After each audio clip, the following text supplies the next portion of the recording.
Thank you. And I started working in Ireland in the last quarter of 2014, and people told me that bankers were unpopular, but they were sort of a lot more unpopular than perhaps I was expecting. But it wasn't until I read Patrick MacGill's Children of the Dead End. Whale told me I had to read it before I came here.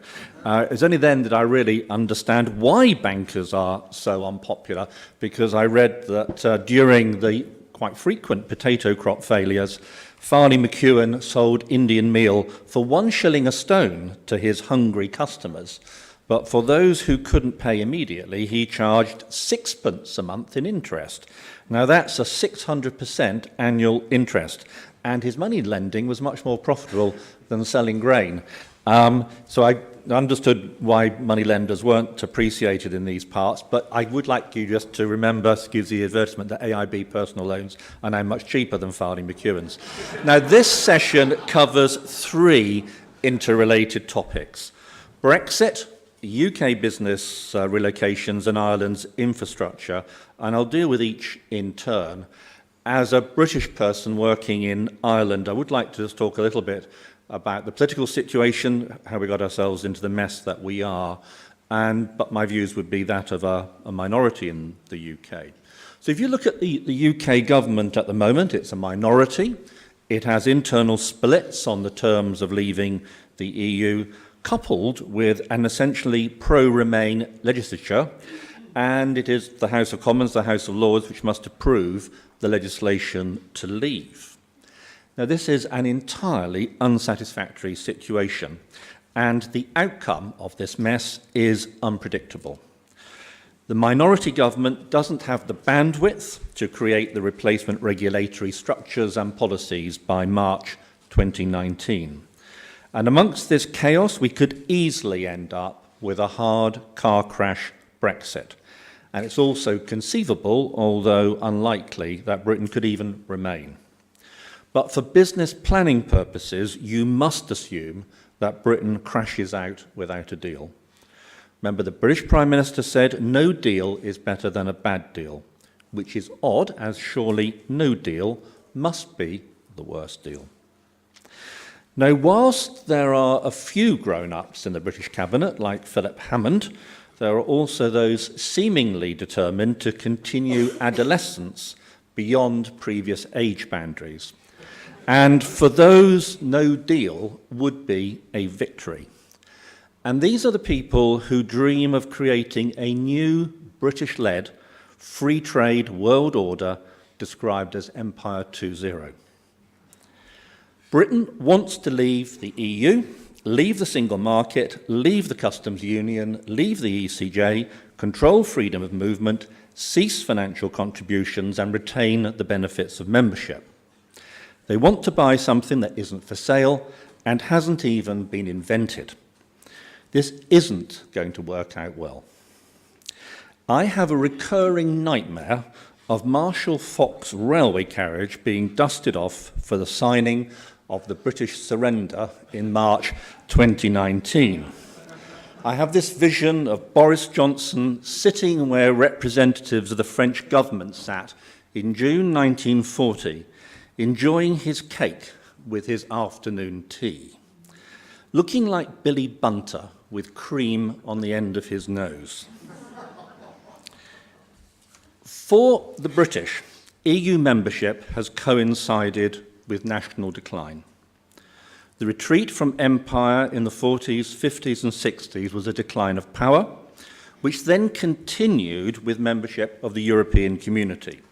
The British pay in, but the British get nothing out. That is the perception. Very differently, for Ireland, membership has generated investment and modernisation and sparked a national renewal. And that's why the two populations see EU membership very differently. One sees decline, the other renewal. And Britain also sees Europe differently to Germany. Britain had a tough Second World War, and whilst the civil population suffered, the pain of ordinary Germans was worse. The levels of physical destruction of German cities and the fears of marauding Red Army soldiers were enormous. Read the autobiographical novel Nightmare in Berlin by Hans Fallada to feel the awful sufferings of Berliners in 1945. The city population mass doping on morphine to ease the pain. Read the recent obituary of Helmut Kohl and of his first wife being raped by invading Russians when she was 12 and then thrown out of a window. Modern Britain has never suffered an invasion, but most of Central Europe has. And they see, much better than the UK, the benefits of political integration. Britain might dislike the ECJ, but is much better in resolving disputes than a tank brigade. And that's why the German Chancellor will put the European Union first, relations with Russia second, and Brexit at a distant third. So whilst in Germany, Brexit is not the main foreign policy issue, for Ireland it is. It's been described as the biggest crisis since the emergency in 1939. And a car crash Brexit leaves Ireland with customs duties on the border with the north, its trucks stuck in line behind British ones in a 2-day queue at Dover, and a pro-Remain population in the north feeling alienation. Britain has benefited hugely from the EU, and the EU has benefited from Britain's membership. But British politicians, for four decades, they have denied it, and they have blamed Europe for everything that goes wrong, and we now suffer the awful consequences. So let me move on now to that second theme, and that's British-based firms trading with the EU. They now need to consider their location because they cannot wait for a possible car crash in 2019.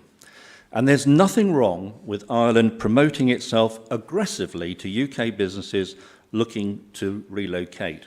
It is not an unfriendly act, as some have suggested. The UK chose to leave the EU, and Ireland is fully entitled to promote itself. But you cannot set up regulated entities in Ireland and keep the controlling brains in London. The Central Bank of Ireland quite rightly insists on Ireland-regulated firms being Ireland-controlled firms. Now, Luxembourg has always offered brass plate facilities, and they will gain businesses, but not lots of jobs. But do not expect vast numbers of evacuees to arrive in Dublin, as Frankfurt and Paris will be the main job winners. But even a few thousand highly paid jobs arriving will generate knock-on economic activity. The one downside is that the incoming firms will poach their senior staff from the large domestic firms, and as they're not subject to the same pay constraints, this will weaken our main financial institutions. Where Ireland could win serious amounts of new business activity, though, is from inward overseas investment displaced from the UK. Britain will be a less attractive business location for firms seeking access to the EU. And if you want an English-style legal system and language, then Ireland must be your destination of choice. And AIB is delighted to be the main bank supporting overseas business relocations into Ireland. We have a specialist team, and that's all they do. They work on foreign business relocations into Ireland. But there's one additional benefit that I haven't seen written about. Most large-scale EU financial transactions are written under UK law, and that's great for the big City of London law firms. But I cannot imagine that EU regulators will, in the long term, permit offshore legal risk into the financial system.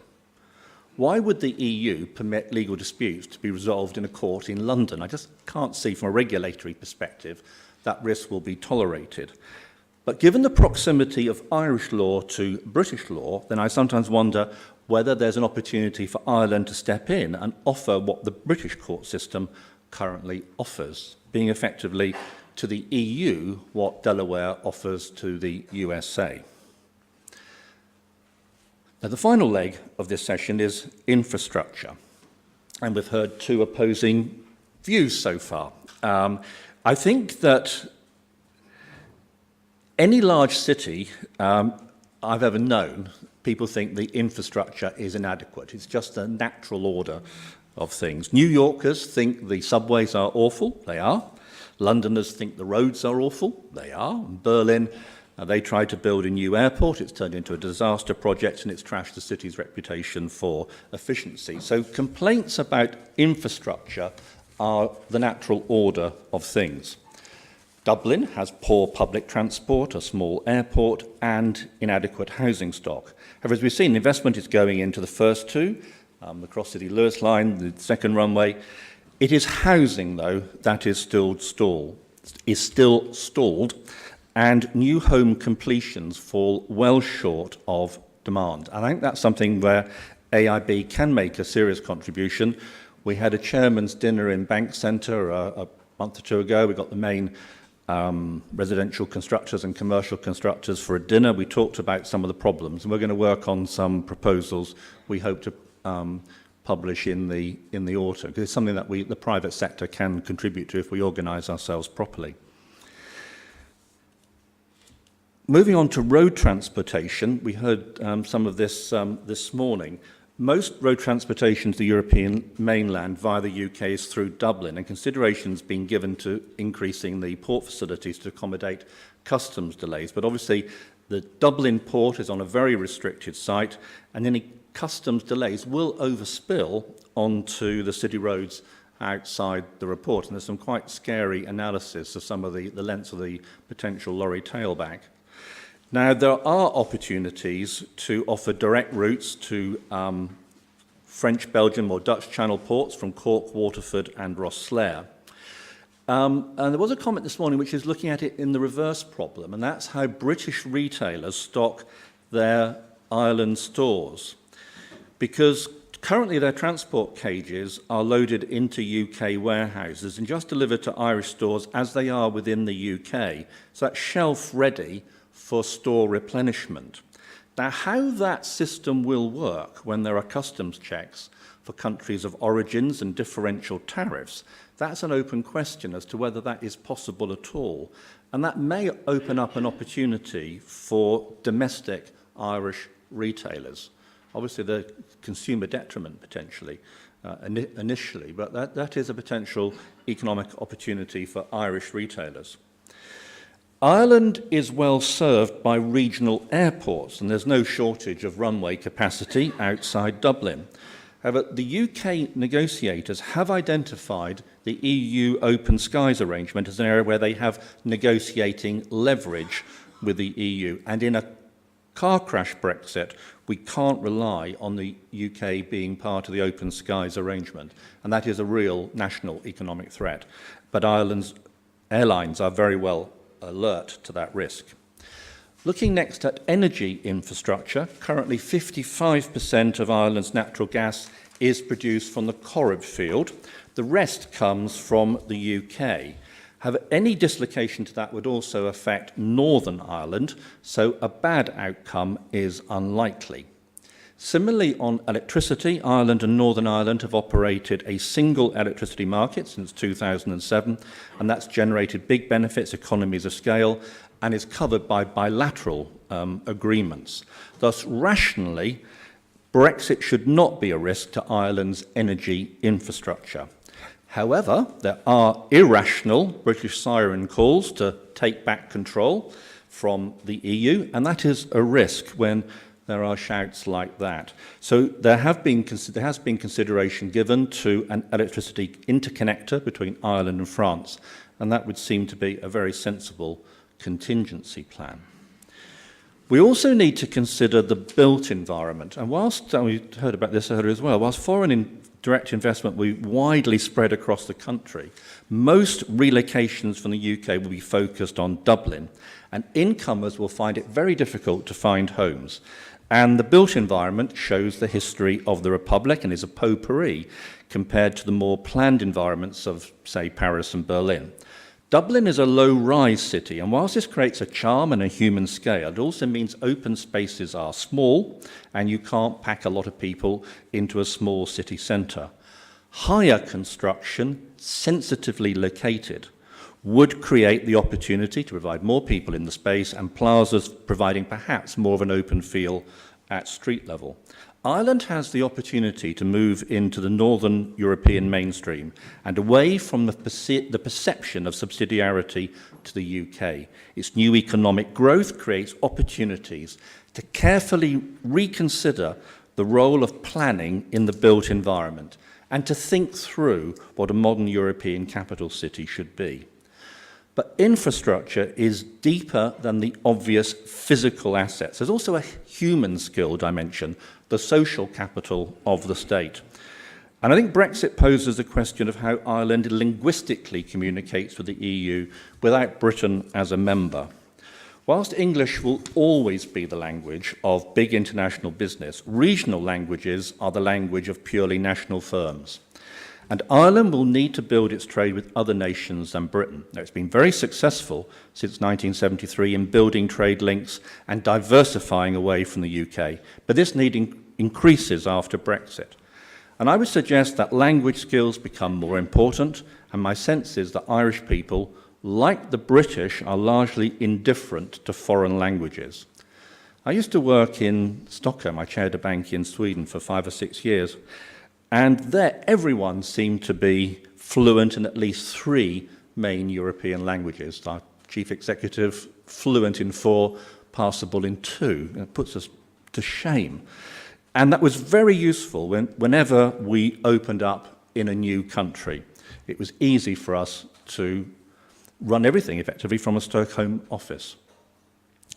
I pose the question, does Ireland need to boost its foreign language education programs to maximise its opportunities in a reshaped EU and increase in social capital? So let me bring this to a conclusion. The long-term prospects for Ireland in an EU ex the UK remain good. I just lament this completely unnecessary circus we're currently going through. And unless the British government get their act sorted out, then there's a risk of a serious short-term dislocation to trade, and the immediate impacts of that would be on agriculture and fisheries. However, I don't want to talk the UK down. There are strong personal bonds between Britain and Ireland. They were strengthened during the period of common membership of the EU, and they will continue in the future. However, Ireland does need to develop new best friends within the EU, and I really recommend the Nordic countries as excellent and reliable partners. But let me stress that the UK is still a wonderful place with some wonderful people, and that will not fundamentally change. Our cultural and family links will remain strong. And I do take some comfort from words attributed to Winston Churchill, that the British always do the right thing, having exhausted all other possibilities. Last week, I was reading Seamus Heaney's The Burial at Thebes for a university course I'm studying, and I came across these words, and they're in a very different context in Heaney's work, because Creon and Bush and all that, but these struck me as applicable to those of us who want Britain to remain in the EU. Solidarity, friends, is what we need. The whole crew must close ranks. The safety of our state depends on it. Our trust, our friendships, our security. Thank you.